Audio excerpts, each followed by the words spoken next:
परिवहन मंत्री प्रताप सरनाईक यांनी माजी क्रिकेटपटू विनोद कांबळेंची रुग्णालयात जाऊन भेट घेतली।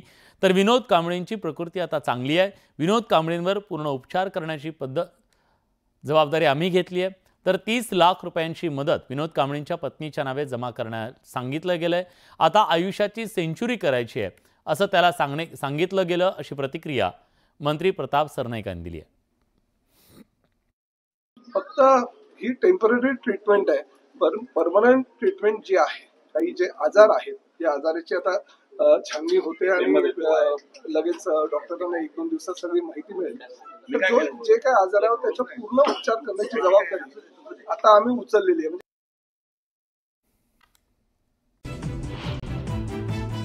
2.5 वर्षाचा कार्यकाळ होता म्हणून 2020ची मॅच खेळलो आणि जिंकलो।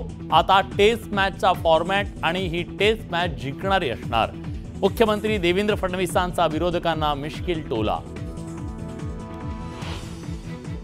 माझं राजकारण सकारात्मकतेचं, मी राजकारणी नाही, मला राजकारण करता येत नाही। मुख्यमंत्री देवेंद्र फडणवीसांचा विरोधकांना टोला। मला गडचिरोलीचा पालकमंत्री व्हायला आवडेल, मुख्यमंत्री देवेंद्र फडणवीसांचं मोठं वक्तव्य।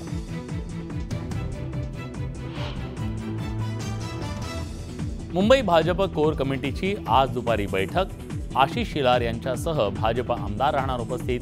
मुंबई भाजप अध्यक्ष बदलला जाणार का, चर्चांना उधाण। संतोष देशमुख हत्या प्रकरणी बीडमध्ये 28 डिसेंबरला सर्वपक्षीय मोर्चा, शरद पवार मोर्चात सहभागी होणार। बीडच्या एसपींनी मला प्रतिसाद दिला नाही तर देशमुखांची टॉर्चर करून हत्या। संतोष देशमुख हत्या प्रकरणावरून खासदार बजरंग सोनवणे आक्रमक।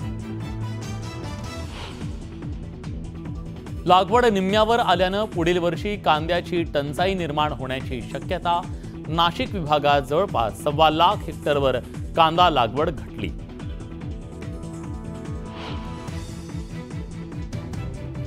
नाशिकमध्ये गोवंश हत्या झाल्याच्या संशयावरून तणाव। नाशिकच्या हिरावाडी परिसरातला प्रकार, घटनास्थळी नाशिक पोलिसांचं पथक, अधिक तपास सुरू। कझाकिस्तानमध्ये विमान कोसळलं। अझरबैजानहून रशियाला जात होतं विमान। विमानात 70 प्रवासी प्रवास करत होते।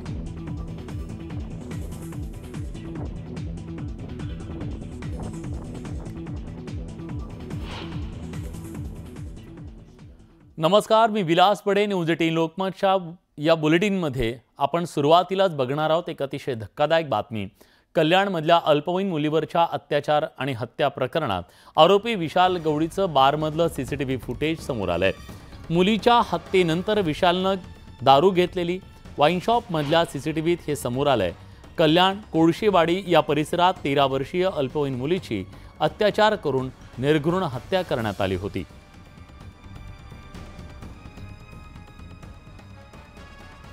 प्रदीप भणगे आपले प्रतिनिधी आपल्यासोबत आहेत। प्रदीप, या नराधमानं हत्या केल्यानंतरही दारू घेतलेली होती की हत्येच्या आधी घेतली होती? आपण जर बघितलं तर 13 वर्षीय अल्पवयीन जी मुलगी आहे या मुलीवर अत्याचार करून तिची हत्या केल्याचा प्रकार हा उघडीस आला आहे। यानंतर या नराधमाला पोलिसांनी अटक केली आहे। याचाच आता एक सीसीटीव्ही पुढे आला आहे। हत्या केल्यानंतर भिवंडीतील बापगाव येथे कब्रिस्तानमध्ये जो मृतदेह टाकण्यात आला होता तो मृतदेह फेकून आरोपी विशाल आणि त्याची पत्नी हे दोघे घरी परतले। घरी परत असताना विशालने आदारवाडी चौकात एका दुकानातून दारू विकत घेतली आणि याच दारू विकत घेतल्यानं सीसीटीव्ही आता पुढे आला आहे। आणि ही दारू घेतल्यानंतर तो आपल्या पत्नीला सोडून गावी निघून गेला। पत्नी मात्र येथेच राहिली होती। मात्र घराच्या जवळ सापडलेल्या रक्तामुळे विशाल यांनी हे कृत्य केल्याचा संशय आला आणि पोलिसांनी त्याच्या पत्नीला ताब्यात घेत चौकशी केली। या नराधमाला कठोरातली कठोर शिक्षा व्हायला हवी, त्याला फाशीची शिक्षा होणं गरजेचं आहे। धन्यवाद तुम्ही दिलेल्या सगळ्या सविस्तर माहितीबद्दल। कल्याण कोळशेवाडी परिसरात 13 वर्षीय अल्पवयीन मुलीची अत्याचार करून निर्घृण हत्या करण्यात आली। या हत्येप्रकरणी पोलिसांनी एका आरोपीला अटक केली। या प्रकरणातील फरार मुख्य आरोपी विशाल गवळी याला पोलिसांनी शेगाव इथून ताब्यात घेतलंय। या हत्येनंतर तणावाचं वातावरण निर्माण झालं। कल्याण कोळशेवाडी परिसरात मोठ्या प्रमाणात पोलीस बंदोबस्त तैनात करण्यात आलेला होता। कल्याण कोळशेवाडी परिसरातून एक 13 वर्षीय मुलगी बेपत्ता झालेली होती। तिचा मृतदेह काल दुपारी कल्याण भिवंडी मार्गावरच्या बाबगाव परिसरामध्ये एका कब्रस्तानमध्ये सापडला। या घटनेनंतर कल्याण पूर्वेतले नागरिक अतिशय आक्रमक झाले। त्यांनी काळ्या फिती बांधून मोर्चा काढत निषेध नोंदवला होता।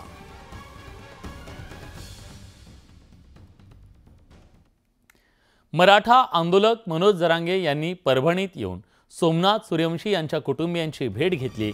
या भेटीच्या दरम्यान मनोज जरांगे यांनी परभणीत झालेल्या लाठीचार्जचे फोटो दाखवले। या फोटोमध्ये लाठीचार्ज झालेल्या जखमांचे फोटो होते। सोमनाथ सूर्यवंशीच्या कुटुंबाला न्याय दिला नाही तर यांना रस्त्यावर काय लढाई असते हे आपण दाखवून देऊ। त्यांच्या दुःखाची जाणीव आम्हाला आहे। या राज्याची जनता एक आहे। मग आता प्रश्न कसा सोडवत नाही हे आपण पाहू, असं जरांगे पाटील म्हणाले। मुख्यमंत्र्यांना जो डबल तपास करायचा आहे तो करा, मात्र एकही आरोपी सुटता कामा नये, असं जरांगे पाटील म्हणाले। खूप घटना अमानुषपणे मारहाण करून पोलिसांकडून त्यांचा जीव घेण्यात आला आहे असं कुटुंबाचं म्हणणं आहे। ही मात्र राज्याला शोभणारी गोष्ट नाही। जर कुटुंब सांगतंय की मारहाणीनं मृत्यू झाला आहे, तशा पद्धतीचे रिपोर्ट पण आणि मग तसं जर असताना जर पोलिसांना मुख्यमंत्री पाठीशी घालत असतील तर ही चांगली बाब नाही। ही मुख्यमंत्र्यांसाठी या राज्यासाठी चांगली बाब नाही। जे झालं असेल, काय झालं असेल त्या विषयापेक्षा आज जर तुमचे पोलीसच लोकांना मारून टाकत असतील तर तुम्ही त्यांना पाठीशी नाही घातला पाहिजे। कुटुंबाला न्याय मिळाला पाहिजे। त्याच्या जेवढ्या मागण्या त्या सगळ्या मागण्यांना न्याय मिळाला। ज्यावेळेस ते पोरं पाणी आणि जेवण मागायचे त्या पोलीस स्टेशनला, त्यावेळेस पोलिस म्हणायचे कोणाकोणाला भूक लागली, आणि मग ज्याला भूक लागली म्हणून ते वर हात करून त्याला बाजूला घ्यायचे आणि मग त्याला मारायचे आणि इतकं मारायचे आणि मग ते आरडून ओरडून पोरांचं झाल्याच्या नंतर मग म्हणायचे भरलं का पोट तुझं आता। म्हणजे मुख्यमंत्री साहेब, ही घटना भयंकर आहे बरं।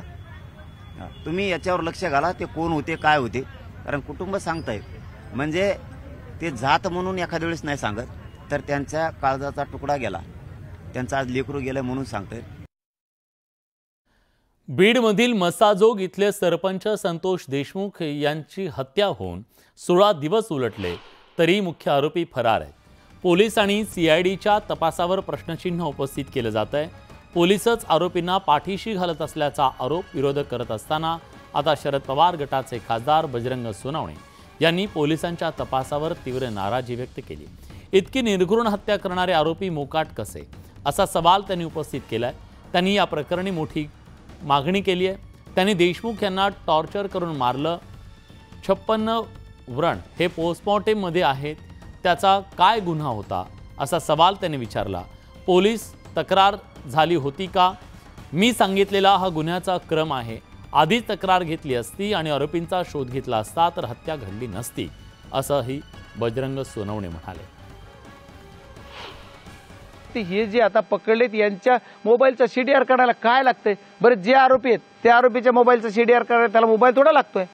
CDR तुम्ही काढू शकता का नाही? मग आता त्यांचे मोबाईल टाका ना ट्रॅकला। जी इलेक्शनमध्ये आमचा CDR काढीत होतात सत्तेच्या जीवावर, आता काढा ना आरोपीचा CDR। ही जी आरोपी आहे त्या आरोपीच्या मोबाईलचा CDR काढा आणि पोलीस यंत्रणा आपल्याकडे बीड जिल्ह्यामध्ये CDR काढायला परफेक्ट आहे। मग CDR काढा ना यांचे CDR काढा। कुणाला किती बोलणं होतंय, दिवसात एक माणूस 3 घंटे कुणाला बोललं जात आहे, काढा। बीडमधील मस्साजोगचे सरपंच संतोष देशमुख हत्या प्रकरणानं राज्यात एकच खळबळ उडाली आहे। विरोधकांनी या मुद्द्यावरून सत्ताधाऱ्यांवर चांगलीच टीका केली। विरोधकांनी केलेल्या टीकेचा आता मुख्यमंत्र्यांनी समाचार घेतलाय। बीड आणि परभणीच्या घटनेचं पर्यटन करू नये असं फडणवीस म्हणाले। कोणतीही घटना घडल्यावर विरोधी पक्ष आणि सत्तेतल्या मंत्र्यांनी पाहणीसाठी जावं, मात्र अशा घटनेचं पर्यटन करू नये असा इशारा फडणवीसांनी दिला। दरम्यान कोणीही या गंभीर घटनेचं राजकारण करू नये, बीड जिल्ह्यात कुणाचीही दादागिरी चालू देणार नाही असं पुन्हा एकदा त्यांनी इशारा देत म्हटलंय। दरम्यान विरोधकांना जे करायचंय ते करतील, पण गेल्या 5 वर्षात माझ्यावर टीका करून त्यांना काय मिळालं असा सवाल त्यांनी उपस्थित केलाय। तसंच विरोधकांनी आत्मचिंतन करावं असा टोलाही त्यांनी लगावला। इथे अधिवेशन सुरू असताना मी स्वतः उपमुख्यमंत्री अजितदादा पवार यांना विनंती केली आणि अजितदादा पवार स्वतः त्या ठिकाणी गेले, आमचे सगळे मंत्री देखील त्या ठिकाणी गेले। घटना महत्त्वाच्या होत्या म्हणूनच त्या ठिकाणी गेले। मला असं वाटतं की एखाद्या घटनेचं महत्त्व हे कोण गेलं यापेक्षा त्याला आपण काय रिस्पॉन्ड करतोय या माध्यमातून होतं। प्रत्येक ठिकाणी मुख्यमंत्री पुसतातच असं नाही आहे, पण अजितदादांसारखे सिनियर मंत्री त्या ठिकाणी तेवढ्याकरताच आम्ही पाठवले होते। आणि माझं नेहमी मत असतं की अशा प्रकारच्या घटना घडल्यानंतर सेन्सिटिव्ह असतात, तिथे कोणी ना कोणी शासनातर्फे कोणी विरोधी पक्षातर्फे गेलं पाहिजे, पण त्याचं पर्यटन करू नये, हा मात्र माझं नेहमी मत असतं। विरोधकांना जे करायचं आहे ते करतीलच, पण गेल्या 5 वर्षात मला टार्गेट केल्यानंतर त्यांच्या हाती काय मिळालं याचा विचार त्यांनी केला तर कदाचित नाही करणार, आणि त्यांना जर आत्मचिंतन नाही करता आलं तर पुन्हा करतील। मुकेश, मी राजकारणीच नाही आहे, मला काटशहाचं राजकारण करता येत नाही। मी आपल्या मार्गाने राजकारण करत जातो। माझ्या राजकारणाचा केंद्रबिंदू जो आहे तो सकारात्मकता आहे, पॉझिटिव्हिटी आहे। सगळ्या क्षेत्रांमध्ये पॉझिटिव्हली काम करायचं, इंटरव्हेन्शन करायचं हा प्रयत्न माझा असतो। अनेकदा त्याच्यात अडथळे येतात, ते डिरेल होतं, पुन्हा आपल्याला ते मार्गावर आणावं लागतं, आणि शेवटी पहिल्यांदा मुख्यमंत्री झालो आणि आज झालो यातला एक महत्त्वाचा फरक काय असतो तर अनुभवातून आपण शहाणे होत जातो। विधानसभा निवडणुकीच्या नंतर जोरदार राजकारण रंगलंय। आता पालकमंत्री पदाच्या वाटपाकडे सगळ्यांचं लक्ष लागलंय। यावरून राज्यातील मंत्र्यांमध्ये चढाओढ सुरू आहे। आता मुख्यमंत्री देवेंद्र फडणवीस यांनी पालकमंत्री पदावरून मोठं विधान केलंय। पालकमंत्री पदाबाबत तिघे मिळून ठरवू, मुख्यमंत्री कुठल्या जिल्ह्याचं पालकमंत्री पद ठेवत नाहीत, पण माझी गडचिरोली जिल्ह्याचे पालकमंत्री पद ठेवण्याची इच्छा आहे असंही फडणवीस यांनी म्हटलंय। त्यामुळे आता गडचिरोलीचं पालकमंत्री कोण होणार याकडे सगळ्यांचं लक्ष लागलंय। पालकमंत्र्याच्या संदर्भात आमचे अध्यक्ष चंद्रशेखर बावनकुळे हे इतर दोन्ही पक्षांसोबत बसून कुठे कोण पालकमंत्री असेल याचा निर्णय करतील। ते जो निर्णय करतील तो मला मान्य असेल। त्यांनी मला बीडला जायला सांगितलं, बीडला देखील जाईल, किंवा त्यांनी जिथे जायला सांगितलं तिथे जाईल।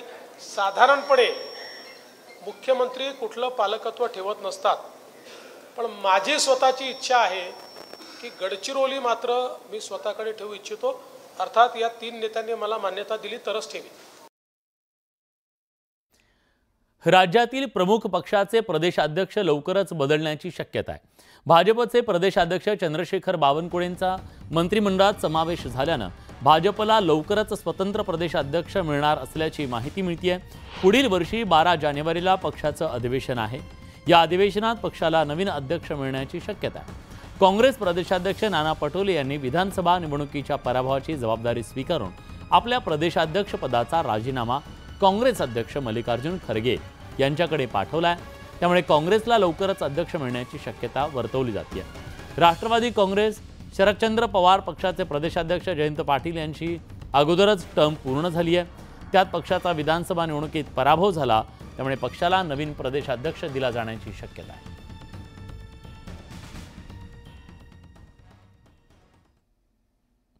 यानंतर वळूया पुढच्या बातमीकडे। मुख्यमंत्री देवेंद्र फडणवीस यांनी विधिमंडळात केलेल्या वक्तव्याचा अर्धवट एडिट केलेला व्हिडिओ व्हायरल करण्यात आला होता। या प्रकरणी महाराष्ट्र सायबर पोलिसांनी गुन्ह्याची नोंद केली आहे। विविध 12 लोक आणि हँडलच्या विरोधात गुन्हा नोंदवण्यात आलाय।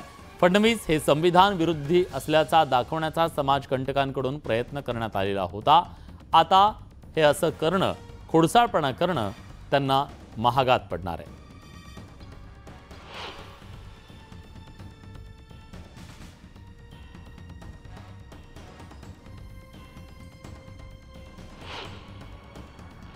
अशांतता पसरवणे, स्वतःचा मुद्दा जोरकसपणे मांडण्यासाठी असत्य गोष्टींची मदत घेणे,